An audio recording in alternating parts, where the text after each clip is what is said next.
नमस्कार जनता में स्वागत है आपका। मैं हूं योगेंद्र। आप देख रहे हैं बड़ी खबर, और बड़ी खबर में हम बात करेंगे 4 राज्यों के 4 विधानसभा और 1 लोकसभा सीट की। खामोशी टूट गई है, यानी कि शत्रुघ्न सिन्हा भी अब मेंबर ऑफ पार्लियामेंट होंगे। केंद्र में बीजेपी में पारी खेली उन्होंने, लेकिन कुछ मनमुटाव के चलते बीजेपी से साइडलाइन हो गए थे। उन्होंने टीएमसी का दामन थामा और वो 2 लाख से भी ज्यादा मतों से वो जीते हैं। और अब वो मेंबर ऑफ पार्लियामेंट आसनसोल से, जहां से बाबुल सुप्रियो थे, वो रिजाइन करके टीएमसी में आए बीजेपी से, और वह भी अब असेंबली के मेंबर हो गए हैं टीएमसी से। लेकिन अगर हम पूरी बात करें इसमें, तो सबसे बड़ा सेटबैक जो लगा है वो लगा है भाजपा को। भाजपा कहीं पे भी खाता नहीं खोल पाई। जहां हम ये कह सकते हैं कि उनका अपना वजूद है, वहां पे भी नहीं। जहां आप महाराष्ट्र में देख सकते हैं, आप बिहार में देख सकते हैं, तो वहां पे भी ये स्थिति नहीं बन पाई है। तो चलिए हम चर्चा शुरू करेंगे कि आखिर क्यों कांग्रेस मुक्त भारत की बात की जा रही है, लेकिन स्थितियां और बिगड़ती जा रही हैं। तो हमारे साथ इस वक्त चर्चा में प्रदीप चतुर्वेदी जी हमारे साथ में जुड़े हुए हैं कांग्रेस से, विक्रम सैनी जी भाजपा से हैं, हमारे साथ श्याम सुंदर शर्मा साहब वरिष्ठ पत्रकार हैं, हमारे साथ मुखर्जी साहब विश्लेषक हैं जो वेस्ट बंगाल की राजनीति को पूरी तरह से समझाएंगे और पूरे बंगाल इलेक्शन में हमारे साथ जुड़े रहे। मैं श्याम जी आपके पास आना चाहूंगा। ये कहने को तो देखिए बाई इलेक्शन है, इस पे अपनी पार्टियां अलग अलग अपना एक रिएक्शंस दे रही हैं, लेकिन बीजेपी कहीं पे भी खाता नहीं खोल पाए, और शत्रुघ्न सिन्हा एक मोटे अंतर के साथ में अगर जीतते हैं तो किस तरह से देखा जाए इसे?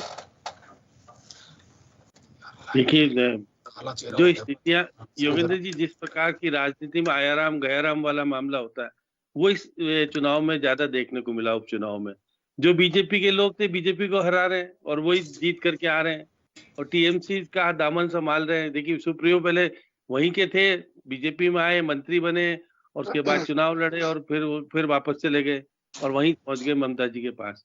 तो ये बात सही है कि देखो, बंगाल में तो जिस तरह से मेन चुनाव में भाजपा को जो करारी मात ममता जी ने दी, वो आज भी बरकरार है। इसका मतलब, क्योंकि आपके धर्म, आप देखिए जिस प्रकार से शत्रुघ्न सिन्हा कहाँ थे, किधर थे, फिर कहाँ गए, फिर वापस से ममता जी के पास जीत करके 2 लाख मतों से आ गए। सुप्रियो वापस से विधानसभा पहुंच गए। तो ये सारा चीज, और फिर आप देखिएगा जहाँ बिहार में आप गठबंधन में सरकार चला रहे हैं, वहां भी नहीं जीत पाए। महाराष्ट्र में कांग्रेस ने हरा दिया आपको, और आप जाके छत्तीसगढ़ में कांग्रेस बरकरार है। तो ये देखिए, उपचुनाव का रिजल्ट देखें तो बीजेपी जिस प्रकार से कह रही थी कि हम पूरे देश में छा जाएंगे 2024 में, बहुत बड़ी चुनौती 23, देखिए अभी तो 22 में एक चुनाव होगा, फिर 23 में होगा, फिर 24 में लोकसभा का चुनाव होगा। अगर गठबंधन तरीके से हो पाता है और विपक्ष मजबूती के साथ चुनाव में उतरता है 24 में, तो भाजपा के लिए बड़ी चुनौती सामने आएगी। ऐसा नहीं कि भाजपा सहजता के आधार पर वापस से तीसरी बार सत्ता बनाने में कामयाब हो जाएगी, लेकिन एकता जरूरी है विपक्ष की। सबको एक होकर के चुनाव लड़ने की अगर जरूरत पड़ेगी और एकता के सूत्र बनेंगे, तो भाजपा को चुनौती देना आसान ही है। अब पहले से सबसे पहले तो उनके घर में जो आप देखिएगा, अभी सबसे पहले तो गुजरात में चुनाव होना है और हिमाचल में होना है। इन दोनों राज्यों में जिस प्रकार का माहौल चल रहा है, तो बीजेपी के लिए चुनौतीपूर्ण स्थिति है दोनों जगह। तो अगर दोनों जगह चुनाव हार जाते हैं, तो फिर आप देखिए राजस्थान, छत्तीसगढ़ और मध्य प्रदेश चुनाव होना है, तो वहां यहाँ पर और भी अलग तरह की स्थिति। लेकिन श्याम जी, बड़ा सवाल ये है कि क्या इन 4 विधानसभा और 1 लोकसभा सीट से देश की सियासत पे को असर पड़ेगा, या फिर कहूं कि जहां चुनाव है हम उसका अंदाजा लगा सकते हैं? देखिए, राजनीति में कुछ भी संभव हो सकता है। राजनीति में ये नहीं कहा जा सकता कि चुनाव किस आधार पर जीता जा सकता है, किस प्रकार से हारा जा सकता है। तो जहां पर अगर मजबूती के साथ टीएमसी है तो खड़ी है, वो सामने दिख रहा है। लेकिन जहां बिहार में आप थे, महाराष्ट्र में आप कह रहे थे कि हम बहुत कुछ करने की स्थिति में, शरद पवार से बातचीत हो रही थी, लेकिन जब कांग्रेस जीतती है और कांग्रेस को कहते हैं कि ये तो कुछ अस्तित्व में नहीं रहेगी, तो यह बात सही कि आने वाले समय में एक बहुत बड़ी चुनौती बीजेपी को दे सकते हैं यदि प्रतिपक्ष सब मिलकर के एक होकर के चुनाव लड़े। राष्ट्रपति का चुनाव आपके सामने है अभी थोड़े दिन बाद, फिर उपराष्ट्रपति का चुनाव होगा। तो बहुत बड़ी एक नई राजनीति का संदेश इस चुनाव के माध्यम से देने को आ सकता है। अब हाँ, मैं वापस आ रहा हूँ, श्याम जी वापस आ रहा हूँ। विक्रम सैनी जी हमारे साथ में जुड़े हैं। विक्रम जी, एक रिएक्शन चाहूंगा मैं इस इलेक्शन के परिणाम पर। योगेश जी देखिए, उपचुनाव जो 4-5 सीटों पे जो उपचुनाव हुए हैं, उपचुनाव पे से सरकार की स्थितियों पे अगर कोई फर्क नहीं पड़ता है, तो आम मतदाता कई बार वहां के लोकल स्थितियों पे, लोकल मुद्दों पे, लोकलिटी के हिसाब से विचार करके वो मतदान कर देता है। आप देखिए, अगर 4 राज्यों में पूर्ण बहुमत की सरकार बनने के बाद भी अगर 2024 में किसी भी प्रकार का संशय लगता है, तो क्या 4 सीटों पे होने वाले उपचुनावों से कोई फर्क पड़ेगा? जनता को जो तय करना होता है, उन्हें पता होता है कि हमें सत्ता की डोर किसके हाथ में देनी है, और वो डोर जनता देती है अपने एक नेता के ऊपर जो कमिटमेंट पे हो, जिस नेता पे विश्वास हो, और जो नेता उनके लिए एक आदर्श के रूप में हो। लेकिन 4 उपचुनावों के अंदर जनता को ना तो सरकार बदलनी थी, ना सरकार बनाना तय करना था, और ना वहां के राज्यों की राजनीतिक स्थिति पे कोई फर्क पड़ता था। इसलिए जनता के अपने अपने क्षेत्र के हिसाब से कई बार मुद्दे या विषय होते हैं लोकल, उनके आधार पर जनता अपने मतदान का प्रयोग करती है। जी बिल्कुल विक्रम जी, आपने कहा कि बात भरोसे की होती है और भरोसा किया है वहीं पे। क्योंकि ये सवाल मेरा अगर वेस्ट बंगाल को लेके आपसे करूं, तो बीजेपी लगातार वहां पे राष्ट्रपति शासन की बात करती है। एक पार्लियामेंट में 8 विधानसभा सीट होती हैं, और उसके लिहाज से बात करें, एक विधानसभा सीट बाबुल सुप्रियो जी थे, आपके यहाँ से जाकर के उन्होंने टीएमसी का दामन थामा और वो विधायक बन गए।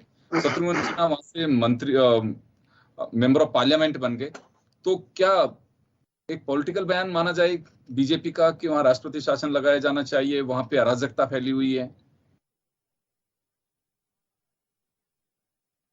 जी विक्रम जी, आप सुन पा रहे हैं? विक्रम जी सुन पा रहे हैं मुझे? बंगाल की मैं बात कर रहा हूं कि बंगाल में जो रिजल्ट मिले हैं, बंगाल में जो रिजल्ट मिले हैं उसके लिहाज से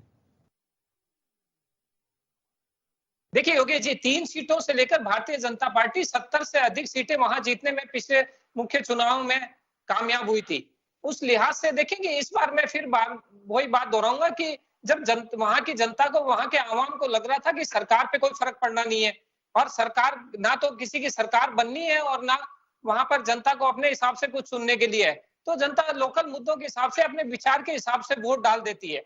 आप निश्चित रूप से मानिए, जब मूल चुनाव होंगे, जब 2024 के चुनाव होंगे, हम राज्य के चुनाव होंगे, उस समय भारतीय जनता पार्टी का कार्यकर्ता और भारतीय जनता पार्टी से या विचारधारा को मानने वाला वोटर, वो निश्चित रूप से भारतीय जनता पार्टी के साथ जाएगा।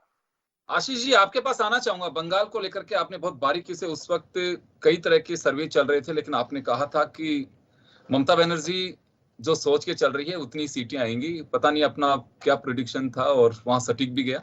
लेकिन मैं अभी की जो रिजल्ट है उसको लेकर के आपका किस तरह का विश्लेषण है? देखिए, सबसे पहले तो मैं अपने सभी पैनलिस्ट को स्वागत करता हूं, और कल ही जो है बंगाल का नया नववर्ष था, मतलब नया साल जो शुरू हुआ 1429, तो उसमें एक बहुत खुशखबरी तृणमूल कांग्रेस के लिए आया है, और वो ये है कि आसनसोल से शत्रुघ्न सिन्हा जो है वो 3 लाख से ज्यादा वोट से जीते हैं, और बाबुल सुप्रियो भी बालीगंज का सीट जो है करीब 20,000 के ऊपर वोट से जीत गया है। दोनों ही बड़े कद्दावर नेता हैं, और तृणमूल के लिए एक और जिसे कहते हैं कि संघर्ष करने का एक और ताकत मिला है। ये बात तो तय है कि बंगाल की जनता, और इस तरह से मैं अगर कहूं कि पूरे भारत की जनता, महंगाई, डीजल, पेट्रोल, और यहाँ तक एक छोटा सा कमोडिटी जिसे हम नींबू कहते हैं, वो भी 400 रुपया किलो बिक रहा है, जिसे हम किसी भी तर्क से हम सिद्ध नहीं कर सकते हैं कि हाँ ये इस कारण से हो रहा है, जिसे कहीं से भी इसको समझाया नहीं जा सकता, क्योंकि आम जनता इस चीज को समझती है कि गरीब इस देश में अब नहीं रह सकते, बड़े बड़े पूंजीपति का ही जमाना है, यहाँ पे वही लोग सरवाइव कर सकते हैं। इस चीज को जितना अच्छी तरह से तृणमूल कांग्रेस समझा पा रही है, जितना अच्छी तरह से अरविंद केजरीवाल जी आप में समझा पा रहे हैं, उतना बीजेपी जो है, बीजेपी के पास आज मुद्दा क्या है? बीजेपी के पास मुद्दा है कि भगवत मान साहब किस तरह से चलते हैं, और तृणमूल कांग्रेस की नेत्री जो है ममता बनर्जी के खिलाफ कितने सारे केस है। अब ये चीजें पुरानी हो चुकी है, लोग समझ रहे हैं। हाँ, इतने स्टेट में अगर हम जीते, अगर उसका एनालिसिस करने बैठे हम, तो पता चलेगा यूपी में फ्री राशन बांटी गई, मणिपुर और ऐसी जगहों पे लोगों को जो है वो जो सेपरेटिस्ट थे उनको जो भत्ता रोक दिया गया था वो एक साथ रिलीज किया गया। ये बहुत सारी बातें हैं जिसको हम लेकिन मुखर्जी साहब ऐसा नहीं लगता आपको कि जैसे विक्रम जी कह रहे हैं कि देखिए क्या होता है कि बाई इलेक्शन में पब्लिक ये सोच के चलती है कि अगर एक सीट हम दूसरी पार्टी को दे भी देंगे तो उससे कोई फर्क नहीं पड़ने वाला, एटलीस्ट एक विकास की या फिर कहूं जो मेजोरिटी जिस पार्टी की होती है मतदाता ये मान के चलता है कि चलिए उसी वोट डालिए। देखिए वो बात हम कुछ हद तक सही है, पूरा सही नहीं है। फिर शत्रुघ्न सिन्हा जी को इतने मार्जिन से क्यों जीता? और मजे की बात ये है बाबुल सुप्रियो जी के बाद जो कैंडिडेट है वो सीपीएम का कैंडिडेट है, भारतीय जनता पार्टी तीसरे स्थान पर है। ये भी एक बड़ी आश्चर्यजनक बात है। इसका मतलब धीरे धीरे जनता भारतीय जनता पार्टी को नकारने को चली है। अब ये बात डिपेंड करता है कि हमारे कांग्रेस के जो मित्र है अपने आप को किस तरह तैयार करते हैं। ये जरूर आपने कहा है मैं चलिए वापस आ रहा हूं सर आपके पास में, वापस लौटूंगा मैं। प्रदीप चतुर्वेदी जी हमारे साथ कांग्रेस से जुड़े हैं, उनके पास में जाना चाहूंगा। प्रदीप जी 2 सीटें आपके खाते में गई हैं, एक आरजेडी एक टीएमसी, 4 विधानसभा सीट थे, एक पार्लियामेंट की सीट थी। मैं एक रिएक्शन सबसे पहले तो आपका ये चाहूंगा कि ये रिजल्ट को लेके क्या मानना आपका, क्योंकि बीजेपी का साफ कहना है कि इन रिजल्ट से हम कोई राजनीति की हवा का पता नहीं लगा सकते। योगेंद्र जी, जो बहस अभी हो रही है उसका महत्वपूर्ण पहलू यह है कि देश का मतदाता क्या सोचता है। ये जो 4 स्टेट्स हैं, ये आप सोचिए मध्य भारत में और पूर्वी भारत के ये स्टेट्स हैं। यहाँ पर जो मैंडेट आया है, उपचुनाव की एक खूबी है कि उपचुनाव में लोगों का पास कोई दबाव नहीं होता है। और दूसरी बात क्या है कि जो इलेक्शन कमीशन है भारत का आज देश में, जिस पर उंगलियां उठती रही हैं, उसका कोई सक्रिय रोल नहीं रहता है, क्योंकि छोटे चुनावों में उसकी जो सक्रियता होती है वो नहीं रहती, क्योंकि पार्टियों में उसकी नजर रहती है, इसलिए वो अपनी जो एक्टिवेशन होता है, जो उसकी सक्रियता होती है, दिखाई नहीं देती है।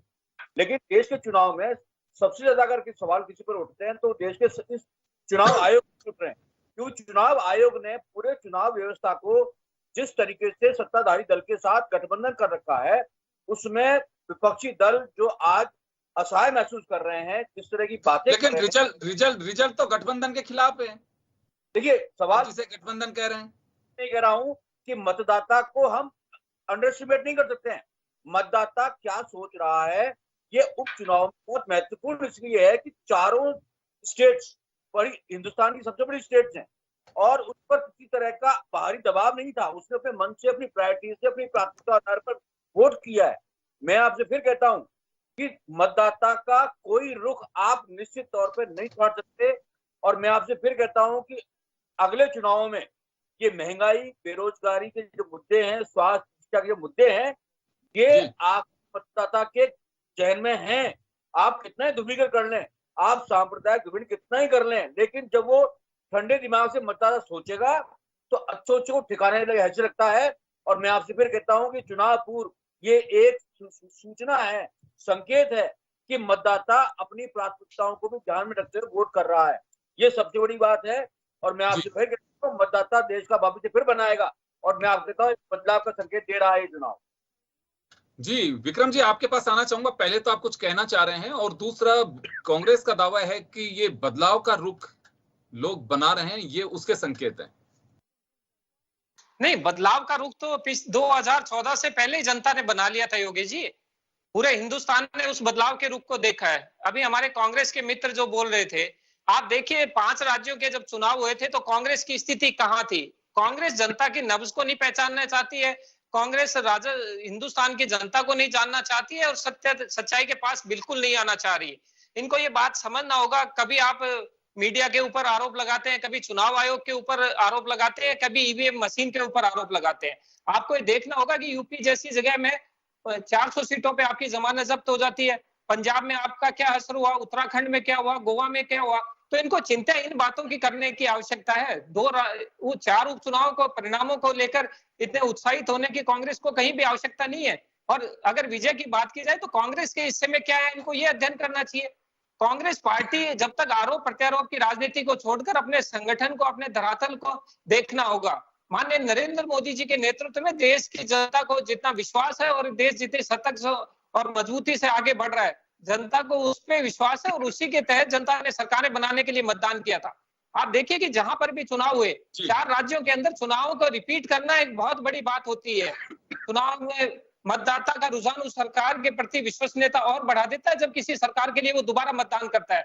इससे बड़ी विश्वसनीयता चुनाव को लेकर और क्या हो सकती है? विक्रम जी, समय थोड़ा कम है, मैं आप सभी को जोड़ना चाहूंगा। मैं आशीष मुखर्जी साहब के पास में जाना चाहूंगा। आशीष जी, ये बाई इलेक्शन का कोई इम्पैक्ट आता है हमारे इंडियन पॉलिटिकल सिनेरियो में, या फिर कहूं कि कुछ हवाओं का रुख जिस तरह से चर्चा चल रही है हमारी डिबेट में, उसमें कुछ आता है? या फिर कहें कि बाई इलेक्शन है, देखिए ये तो होते रहते हैं, पता नहीं कहाँ कब बाई इलेक्शन हो, उसका कोई ज्यादा इम्पैक्ट नहीं आता? देखिए, ये जहां भी ये चुनाव हुए हैं, बाई इलेक्शंस हुए हैं, ये बहुत बड़ा इंडिकेटिव है। सबसे बड़ी बात, अगर उस चुनाव को अगर आप थोड़ा सा गहन अध्ययन करें, जहां भी जो कैंडिडेट जीता है वो करीब 50 से 53% वोट प्रतिशत लेकर के जीता है। जो दूसरे कैंडिडेट्स हैं उनमें काफी गैप है। इससे ये भी दर्शाता है कि लोगों की रुझान धीरे धीरे, देखिए बहुत बड़ा इम्पैक्ट तो नहीं है, लेकिन इससे लोगों का रुझान हमें पता चलता है कि आखिरकार ये एक्चुअली हो क्या रहा है। बाई इलेक्शंस में सरकार उतना भव्यता नहीं दिखाती जो रूलिंग पार्टी है, या उतना खर्च नहीं करती है, तो उससे एक्चुअलिटी का पता चलता है। क्योंकि कुछ हमारी जनता जो अनपढ़ है थोड़ी सी भ्रमित हो जाती है, बड़े बड़े पोस्टर देख के, बड़े बड़े नारे देख के, बड़े बड़े रोड शोज देख करके वो हो जाते हैं, उसका इम्पैक्ट 5-7-10% का होता है। पर इसमें वो चीज दिखाई नहीं देती है। नहीं तो कोई 3 लाख वोटों से जीतता आसानसोल से, जहां से बीजेपी का पहले बाबुल सुप्रियो वहां से एमपी थे, मेंबर ऑफ पार्लियामेंट थे, तो ये बहुत बड़ा इंडिकेशन है। ऐसा नहीं इसको आप रूल आउट कर देंगे। जी प्रदीप जी, आपके पास आना चाहूंगा मैं। कांग्रेस का दावा है बीजेपी से खारिज कर रही है, या फिर आपको लगता है कि मैं 4 सीट की से हम ये आंकलन करना शुरू कर दें कि हाँ पब्लिक त्रस्त हो चुकी है? योगेंद्र जी, सवाल ट्रेंड का तो है ही है। मैं आपसे एक बात और कहना चाहता हूँ, बदलाव तो भारतीय जनता पार्टी की लीडरशिप में हुआ है। उन्होंने सरकार का गठन, बेरोजगारी में रोजगार देने की बात की थी, उन्होंने काला धन वापस कराने की बात की थी, उन्होंने जो वादे किए थे कि अपराधियों को जो है जेल करेंगे, सांसद में जो सांसद अपराधी उनको जेल में भेजेंगे, वो सब कहाँ चले गए? जिनके लिए लोगों ने वोट दिया, जिन लोगों ने बदलाव में वोट दिया, जिस देश के सुनहरे भविष्य को बनाने के लिए मोदी जी ने वोट मांगे थे, वो तो सब बात चली गई। और अब सांप्रदायिकता की बात करते हुए, देश को बांटने का काम करते हुए सरकार कर रही है। तो मैं समझता हूँ लोगों को भ्रमित करने का प्रयास किया जा रहा है। आप देखिए, मुझे बताइए, जिस प्रधानमंत्री की खुद की शिक्षा, जिसके बारे में कोई जानकारी नहीं है, वो आज आईएएस कैडर को, यूपीएससी कैडर को चेंज करके बैकडोर एंट्री से आईएएस बना रहे हैं।